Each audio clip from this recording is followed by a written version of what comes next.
39-year-old Richard Aspinwall and 53-year-old Christina Irami were killed in the shooting. The two students who died were both 14 years old. Their names, Mason Schermerhorn and Christian Angulo. Tonight, at least 9 others are hurt. It all happened at Appalachia High School in Winder, about an hour outside of Atlanta. ABC 10's Luke Clary is live in the studio with the latest. Luke. Alicia, that shooter just 14 years old and a student at the school. He's been identified tonight, and investigators say he'll be charged with murder as an adult.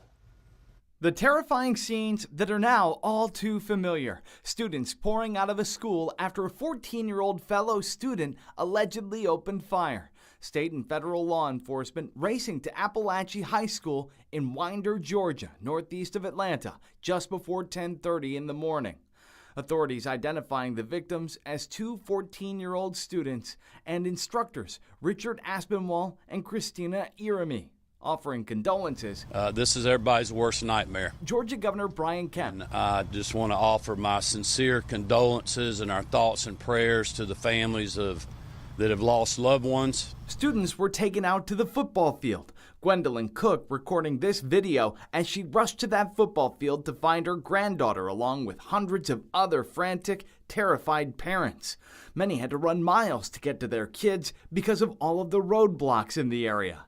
The 9 others who were injured, 8 students and 1 teacher, are expected to survive.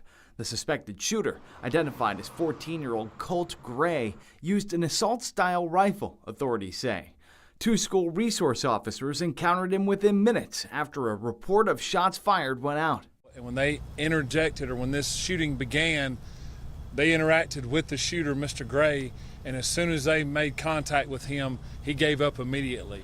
At a vigil Wednesday night, overwhelming emotions. I feel like it's just a very healing thing for a lot of people being here and just be around people from the community. Community members praying with the survivors, sharing their stories.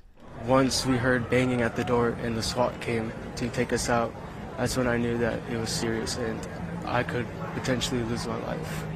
And I just started shaking and crying. Families reunited after a traumatizing ordeal.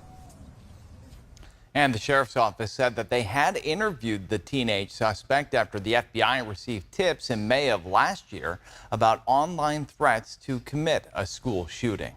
The sheriff's office alerted local schools for continuing monitoring of the teen, but there was no probable cause for additional action, according to the FBI. Alicia? Luke, thank you. Just a scary and tragic situation. And Governor Gavin Newsom and State Attorney General Rob Bonta have been pushing for gun control legislation, both reacting to today's news, another deadly day on a school campus. Another striking and sad and tragic example of America's unique disease. This is the only country in the world where we see this over and over and over and over again, and you're going to see it over and over and over and over again. Just God bless it doesn't happen to you or your community or your loved one because of the culture that we've created in this country. Newsom has pushed for a 28th Amendment to the Constitution, placing new restrictions on gun ownership, including universal background checks, raising the federal minimum age to buy a gun to 21, and requiring a waiting period between buying a gun and taking possession. It would also ban the sale of assault weapons.